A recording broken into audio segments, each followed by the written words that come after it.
Hey, everybody. Kevin here with Pursuing Pixels, and welcome back to another edition of Save It for the Cast. And as always, I'm going to kick it over to the conversation in just a minute here after I rattle off some of the stuff that I've been playing lately, although I'm going to keep it short and sweet this week for the intro, and the episode's on the shorter side as well, although it's just Randall and I this week, and we definitely dig into some video game talk, some Donkey Kong Country, Returns, and Tropical Freeze, just kind of all over the place per usual. But yeah, this is from a conversation or an episode that Randall and I recorded way back in August, but I'm still plucking some stuff from there for the Save It for the Cast, because him and I talked for, I think, like 3.5, almost 4 hours. Maybe it was like about 3.5 hours before we actually recorded the proper episodes. So, you know, sometimes when we sit down for to record one of the podcasts, like, we get ripped through the episode and we don't necessarily have anything to pluck from for a Save It for the Cast. So, like, sometimes we have these like marathon sessions where we're catching up because we haven't recorded in a while, or, you know, for whatever reason, whereas a lot of times when it's just two of us, like, we just kind of get rolling on like catching up on various stuff, or just like we'll start basically almost recording a proper episode of the podcast before we start. We're like, hey, we should get rolling here. But I guess that happens pretty often, regardless, even if it's all three of us. But yeah, I did want to give a shout out. Actually, just last night I did a poll, or earlier in the week I did a poll for our Patreon monthly supporters.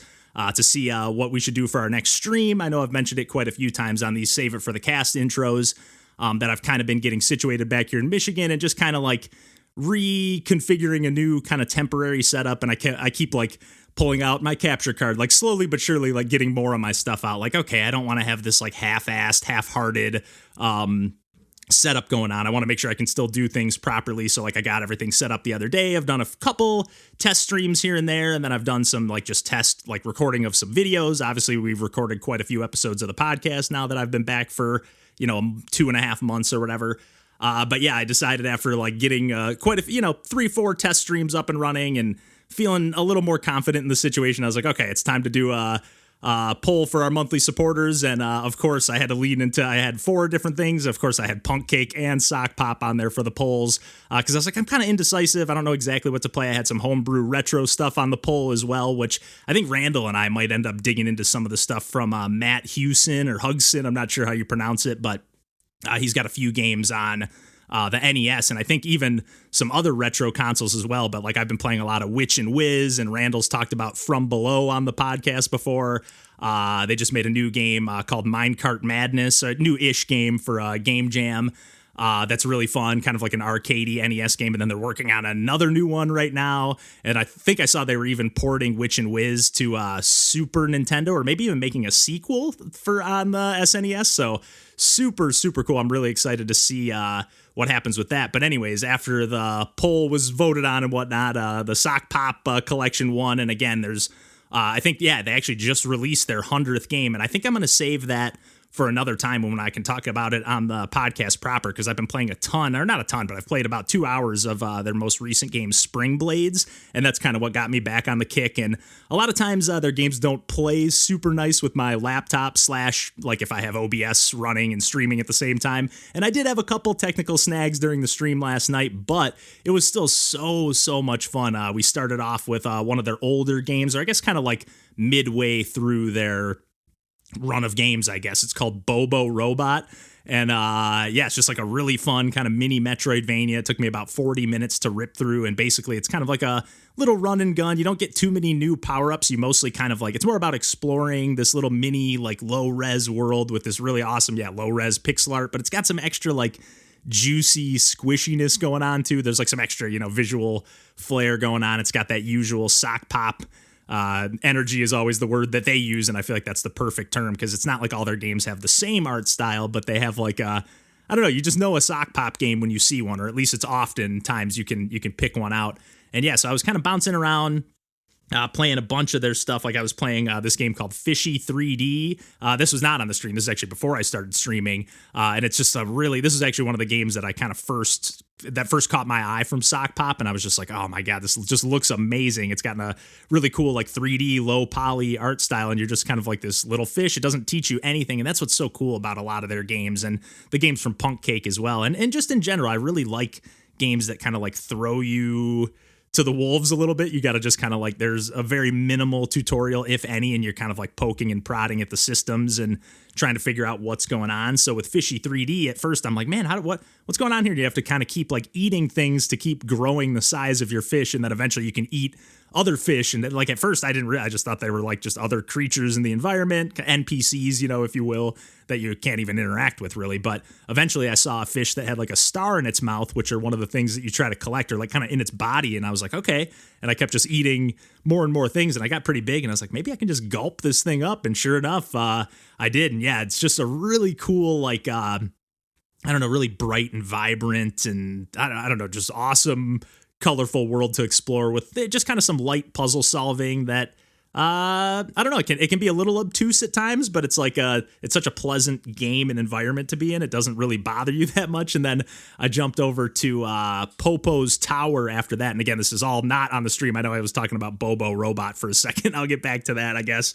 But I'm just kind of gushing about some Sokpop stuff here, because yeah, Popo's Tower is like a 3D just hop and bop platformer. Not really any bopping, at all. There's no enemies really. Actually, there are some enemies that you have to avoid, best that I can tell. And I did just unlock like a drop kick maneuver. I unlocked a double jump and then a drop kick that I just got, which almost acts like a triple jump, because you can kind of do like depending on how you're like the game almost plays out like some of the Uncharted climbing sections, but way less rigid than those. Like in Uncharted, it felt like you just had to like go the path that they have scripted for you essentially. And like a couple things, there'd be walls crumbling as you jumped off them, kind of as you did them. Like there was like only a couple parts where I got stuck, where I was like, oh, I'm not doing this in the right order fast enough. But like for the most part, you're just kind of like, moving along a scripted path. But in Popo's Tower, it's like really fluid and like almost like Mario style 3D platforming, in the sense of like how much control or like fluidness or whatever you have over your movement in the air and everything. Like you can just like, especially with once you get that double jump and drop kick, and you can just kind of like change your direction like 180 degrees midair. It's just so cool. So yeah, after I played, I was just kind of bouncing around playing a bunch of their games. I was like, okay, these are actually cooperating decently with my computer here. And I was recording some videos of it just to kind of test things out. So yeah, with the stream, I started off with Bobo Robot, took about 40 minutes to rip through, and it just got such a cool sense of exploration to it, not to mention the style and everything. But there's no music. It's just kind of like a soundscape with like, if you get to like a laser door or gate or something, you can hear like a buzzing, or if you fall in the water, you hear some like splashing. So you get a few abilities where you can eventually get the ability to go underwater, and you can eventually separate your body from your head, kind of like a Leckhead style. Or our buddy Dylan was in the chat mentioning like, hey, this is like where I got the idea for one of the games that they made for a game jam called I Gotcha Head, which is actually, I think, how I discovered Dylan's games, if I'm not mistaken. Just a really, really awesome and also really charming game. So not hard to see that Sokpop was one of Dylan's inspirations on that game. Just such a cool, charming game in I Gotcha Head and in Bobo Robot. And I know I'm kind of just rambling here at this point, but yeah, I really loved the exploration. Like you kind of run into some aliens along the way in Bobo Robot, and you kind of repair this UFO, and then there's kind of like this kind of bigger low res map that you can, like, once you leave a zone, once you fix the UFO, you can hop in the UFO, leave the zone that you're in, and then there's like a few more landing pads. You even can like dock onto another ship at one point. It's just got such a cool like set. Like I feel like I went on this huge adventure, but I only played for like 40 minutes, even less actually. But yeah, it was just so much fun. I've been playing a lot of Flipper Volcano as well, which is kind of just like a roguelike pinball game, but you're like trying to escape from a volcano. So you have to keep like launching you have to break a bunch of stuff, get points, whatever, unlock a few different ball types. Like you can get one ball that has a dash, or one ball that's like heavy when it breaks through stuff. It doesn't like slow down when it breaks a block or whatever, but you're basically just trying to like keep launching your ball higher and higher up into the upper tiers of the volcano, and then like eventually escape the volcano. And then I think you can unlock like endless modes and stuff like that. I'm actually pretty terrible at the game, but it seems like there's some checkpoints. Like I'm getting pretty close to like collecting enough gems or whatever to unlock the first kind of midway point or checkpoint, whatever, second tier, second stage, kind of switches like the biome or whatever. So I'm guessing once I unlock that, I can start from there if I so choose, or maybe you just start from there automatically. I don't know, but yeah, just had a ton of fun jumping around, streaming some Sokpop games. I ended up wrapping up the stream with some Spring Blades, their latest game, and actually checked out their game that came out right before that, Word Web, as well, which is kind of like a Scrabble-ish game for single player, I guess. I believe it was originally released for the Apple Arcade, which I had no idea. And then all of a sudden, everyone in their Discord, in the Sokpop Discord, was like, oh, hey, the Word Web is finally available. It used to be an Apple Arcade exclusive. So I don't know. It seemed almost like a joke, but it really does look like an Apple. I could totally see it being one. I didn't look enough into it, but best I can tell, it was one, and now it is released. And yeah, it's just kind of a fun, just mellow. Like, I was having actually a little bit of internet issues while I was streaming, so I was like, this is perfect. If things get choppy, it's like a slow paced, almost like static screen game, so it worked out perfectly for the stream. And then wrap things up with Spring Blades, which I really just can't get enough of right now. I'm really loving that game. We were just talking about it in the Discord with one of our pals, or I was anyways. But I'm gonna wrap it up there. This is more rambling and gushing than I planned on doing, not to mention that just completely unfocused rambling, just interrupting myself in the middle of talking about Bobo Robot. But it's all Sokpop goodness around here. But I think I'm going to wrap things up there. And as always, you can catch us next week, and I'll kick it over to Randall and I for some mostly video game chit chat here. But until next week, we'll catch you then, and take care.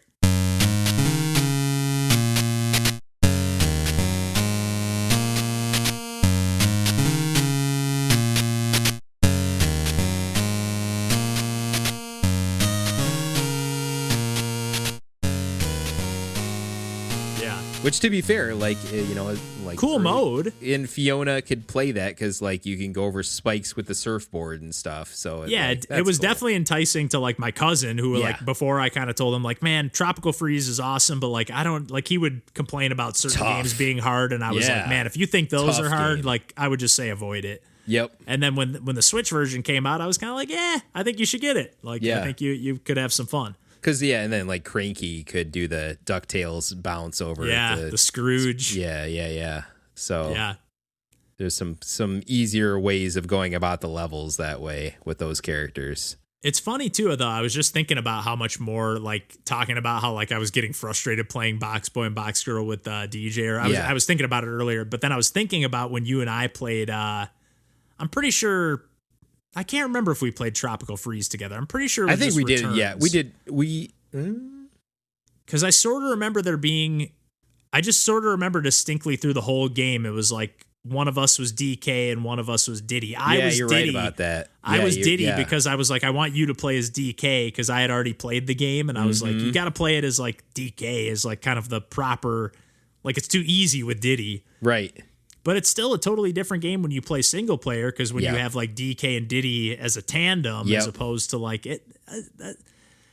Because you could use Diddy's rocket power. That together. Little extra hang time, when you have Diddy, and when you don't, you're out of luck, man. Whereas in the original games, it's more just who do you prefer playing as? Right. They feel different, but who do you? It's more the difference between Goofy and Max and Goof Troop, right? As opposed to a full blown you have a second ability when you have this character with you, essentially. Did he be Dixie in Returns? I don't think so. I'm pretty sure it was just Diddy and DK. Huh. I'm almost positive. And then I think they added Dixie and Cranky, and then Funky after the fact. Yeah. But, man, I still, I had such a good time playing through that. The way co-op worked in Returns, and I'm assuming Tropical Freeze as well, works really, really well. Oh, yeah. Oh, it's awesome. Yeah. With everyone, again, just that slightly out of sync, where the characters have slightly different abilities and feel, and, the pea shooter with Diddy and stuff.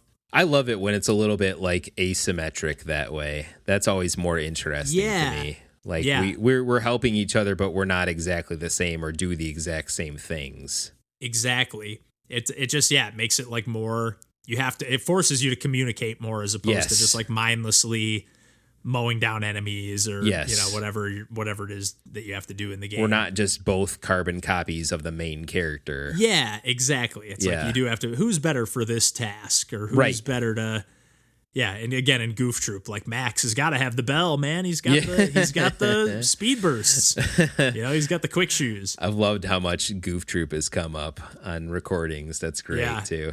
It's one that I need to make a video for. I still haven't made a video for that game, and I just need to.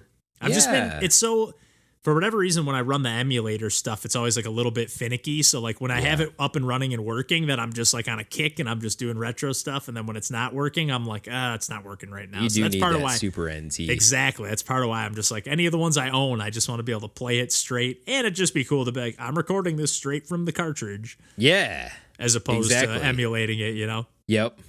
You can always do the SNES drunk, and you're going to have to play this one any way you can. Yep.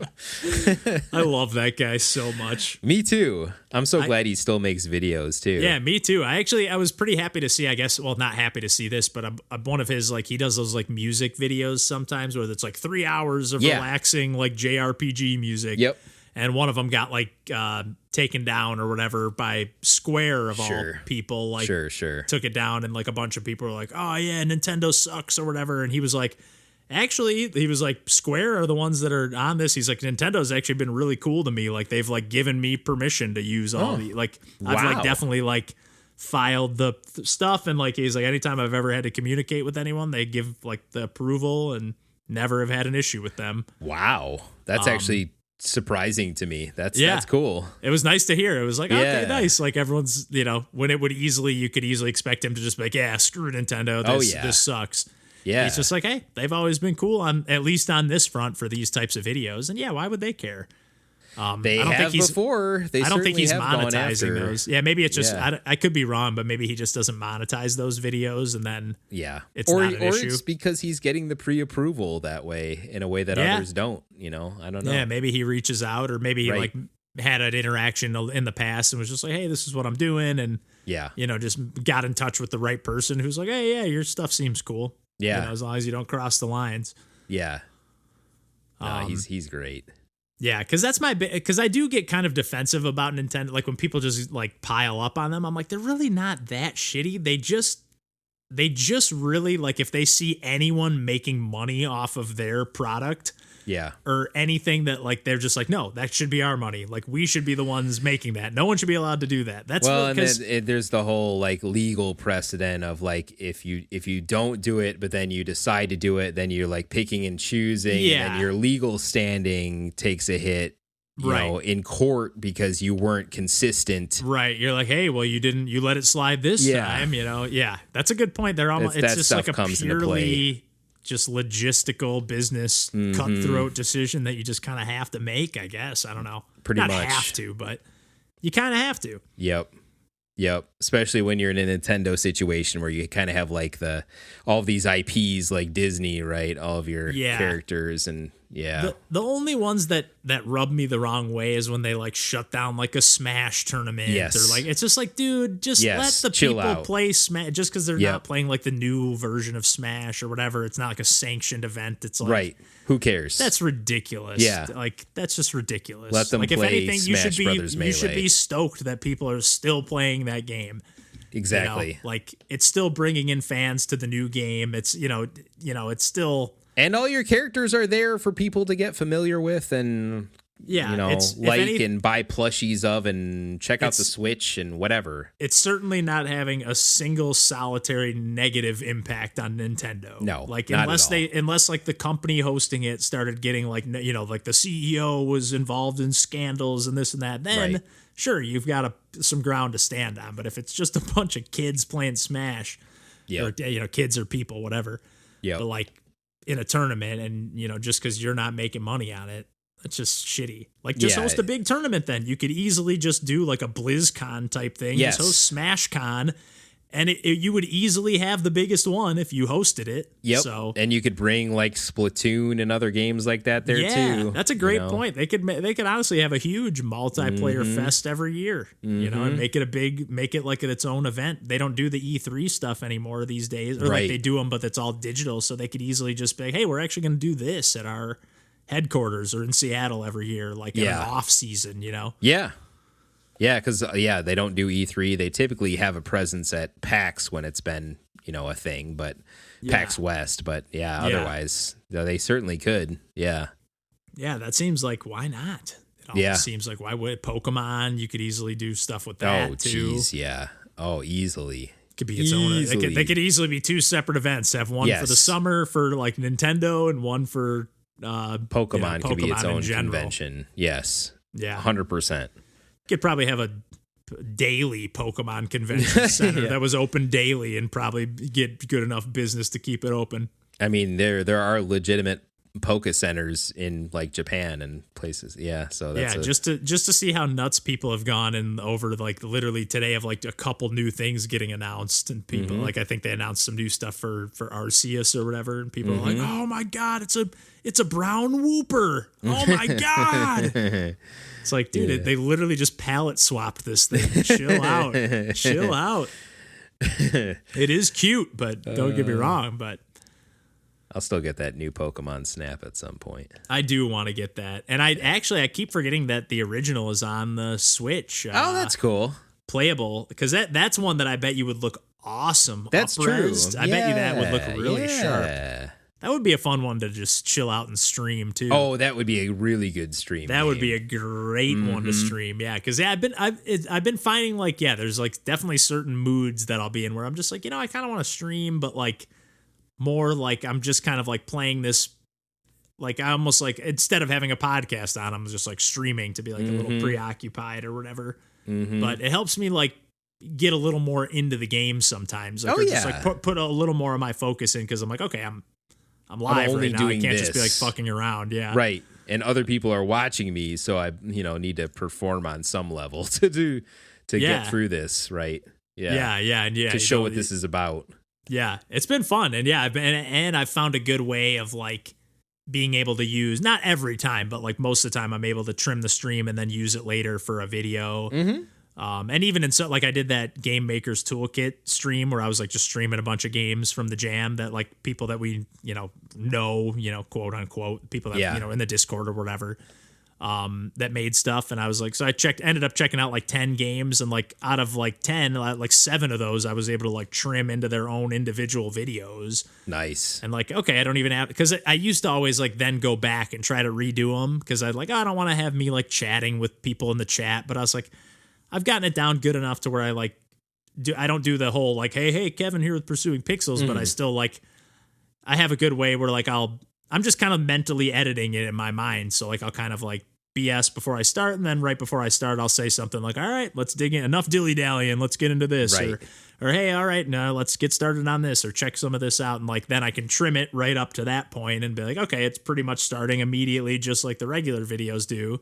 Yeah. And and then if it is a game where like, okay, that did take me 40 minutes to get the hang of things, maybe I do want to just do a fresh, shorter video of that one. Or if it's just an action arcade game, okay, they got the point across. Right. Maybe I talk to a person or two in chat, but I've gotten better at like finding a way to like read it. Like I'm not reading it, but I'm like responding to it in a way where I'm like kind of reiterating the question, if that makes sense, or the statement. But where if you're just watching the video after the fact, you're not like totally like, what is he talking about? Yeah, you still have the context of what it is that you're bringing up because someone's asked you a question in the chat. Yeah, I'm not just all of a sudden like, oh yeah, Pearl Jam's sweet. yeah, I like Pearl Jam. Eddie Vedder's pretty cool. Yeah, in the middle of like a Mario stream or something. Yeah, like I might do that, but it's it'll come up by me being like, oh yeah, that does kind of remind me of Pearl Jam. I see what you're saying there. Yeah, like, and then I can like word it in a way that's like, okay, like you could sort of see the context. Right. And then I just thought about it too. I'm like, most people don't watch the videos from start to finish. Like I don't, I just scrub whenever I'm looking for a video. Even if it's the trailer, I scrub. Right. So I'm like, all people are looking is for some gameplay, I think. So.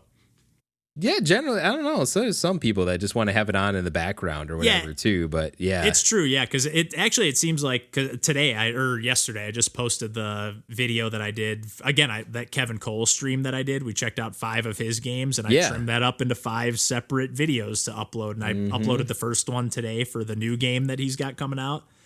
And it's a bunch of people were like, oh yeah, like, and that's like almost like 2 hours, and like, oh, I'm getting ready to watch this one. Can't wait.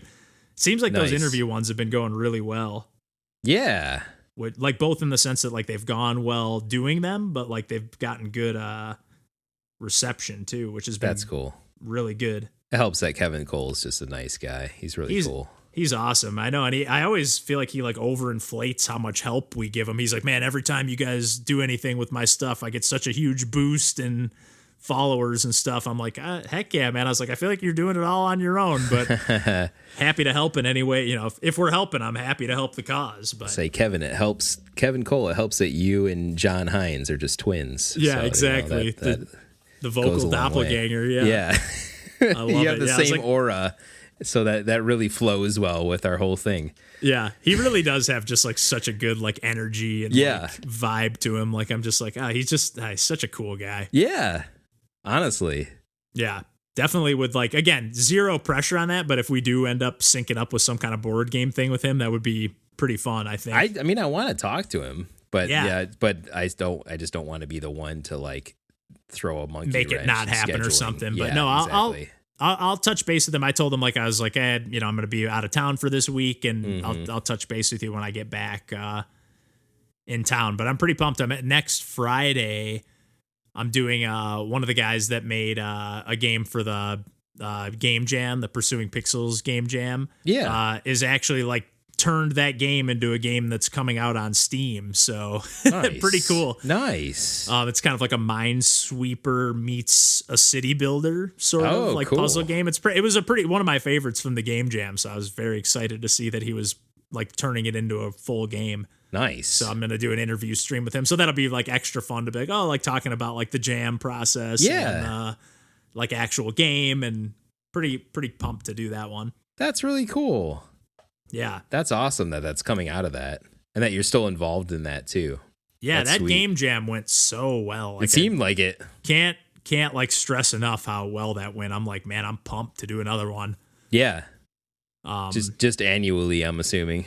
Yeah, I think so. Yeah, and annually was what I was thinking. Unless it like truly becomes a point where like Pursuing Pixels can be sort of like a job, then maybe it could be like a biannual thing. But I don't think.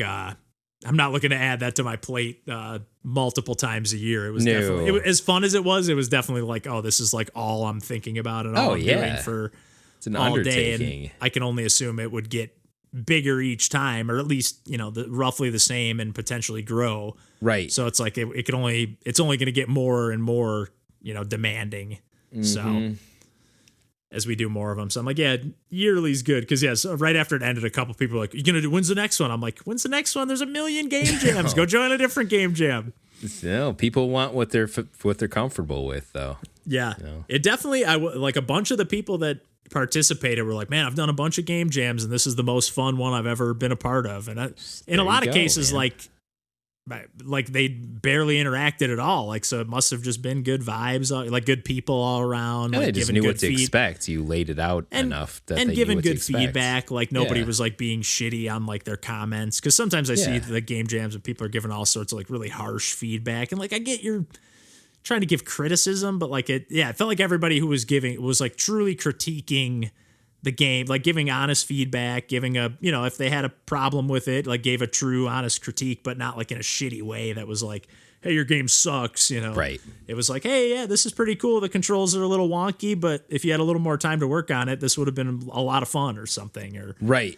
I was like, okay, that's a thoughtful comment. Like, hey, I had some good ideas there. I just positive. need to tighten up the gameplay and whatever, Yep. So that's good vibes. Worked out awesome. I'm so glad I like followed through with it, because I just kept talking myself out of it won't be big enough. No point in doing it.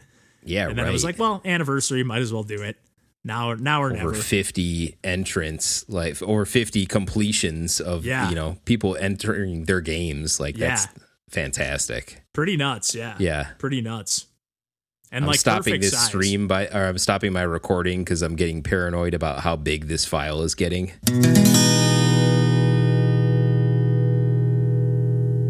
Aki Asmic Ace Entertainment and Aki Corporation. That's who's credited on Wikipedia for No Mercy.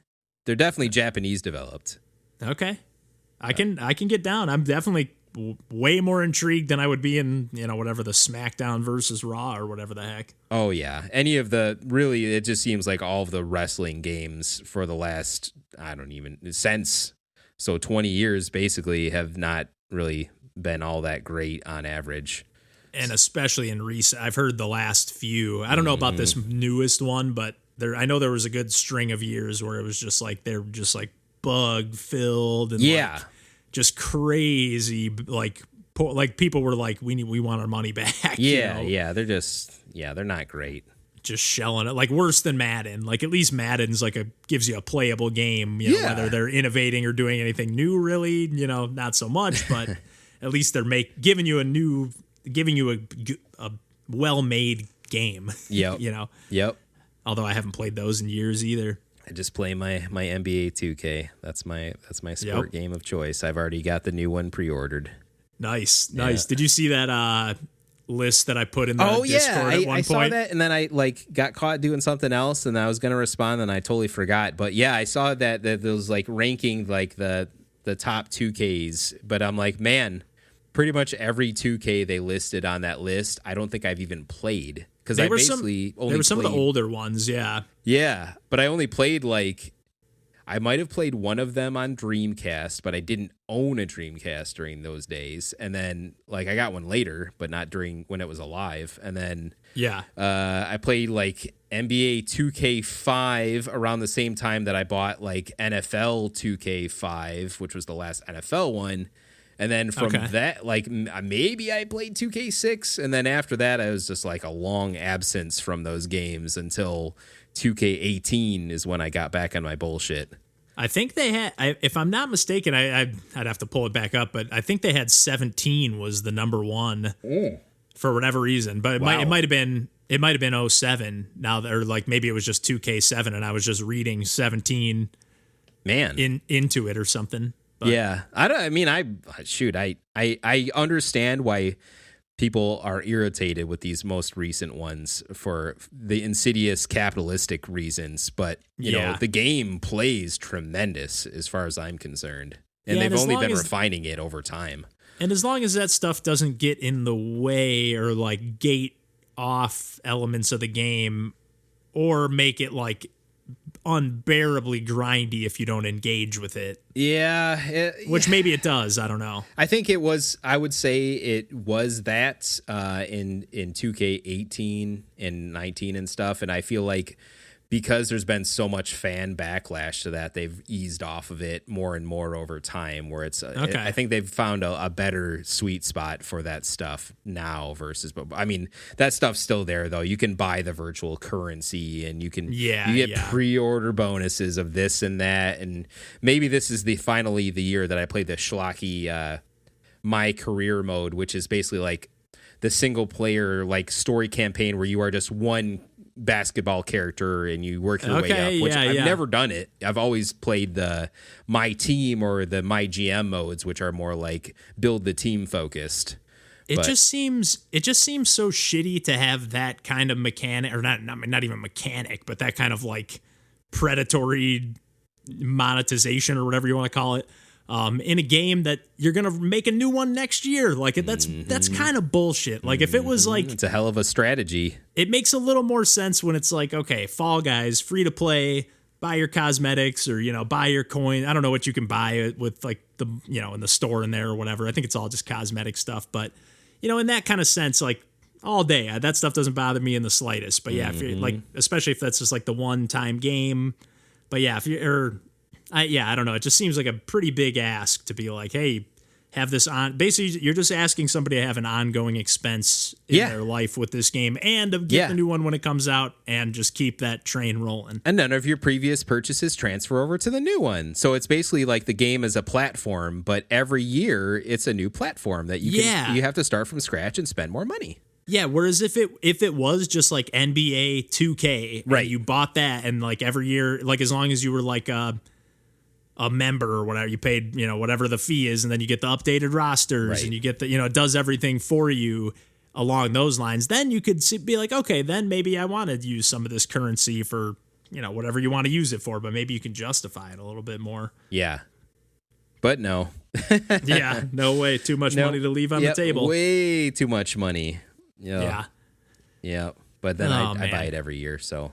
Although I didn't put the money into it this last year, I was besides the game itself, thankfully. Yeah. That's sort of what I mean. As long as you feel you can get the game and like and enjoy playing it without engaging in that stuff, then I'm like, okay, as long as it's out of the way in that regard. Yeah, that's good enough. So they've been bulking out like the WNBA mode. So this last year, I remember you saying that. Yeah, I did like the WNBA my GM, and I'm like, oh, that's great that this is here too. That's sweet.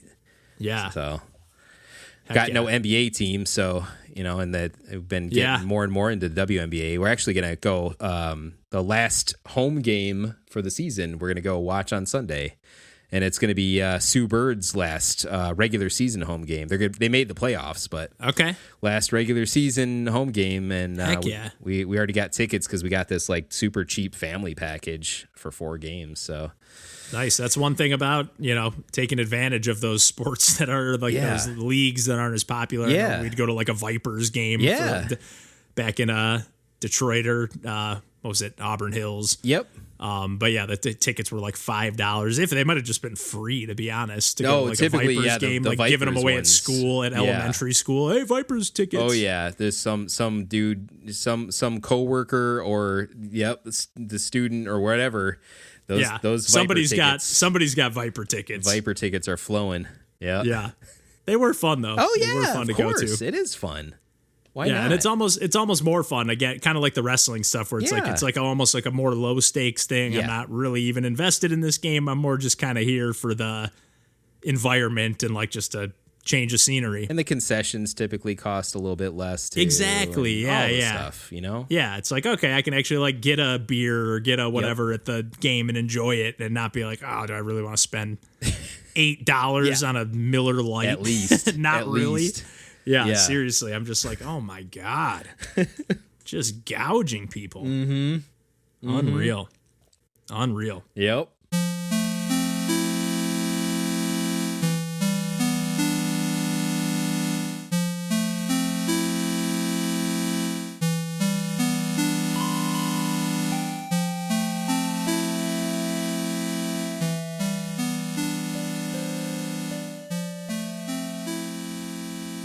Ready? Ready. 1, 2, 3. Perfect. Boom. Oh, we are sharp today, too. That was like almost immediate. Yeah. Almost no delay. I love it. Got a good connection. Yeah. We don't have. I feel like when we have both John and I connected and both of our shitty internets interfering, it's just like, oh no, we're tag teaming up to drag the lag down a little bit. It's always like pop. Like, oh gosh. Yeah, just like, ooh, is this gonna be rough? There's always every now and then I'll panic too, because like when I'm editing, there'll be like a little spot where like someone will like, they're not actually responding to someone, but you know how like sometimes you like think someone's done and you kind of like start to say something, you're like, oh wait, I'm gonna wait a sec. Yeah. But then I'll hear that and I'll be like, oh, that sounded out of sync. Like, what is that? Like why did Randall just say like yes there? Or I'm just like, nice, or like in a weird spot. I'm like, I think it, because then like everything else is in sync. So like, why would that be out of place? And it's like, oh, clearly we were just like, started to say something and like stopped because someone was still talking or whatever. I probably don't help your cause there either, because I'm the king of like the interstitial little noises and things like that. No, it's perfect. It's perfect, honestly. Like that stuff honestly helps, because then it's like that gives me more to edit around. Like the more people that are talking, it's like, ooh, then I can, if there's a little extra noise, I can chop that out, because 2 people are talking and you won't notice that like something drops out in the background or whatever.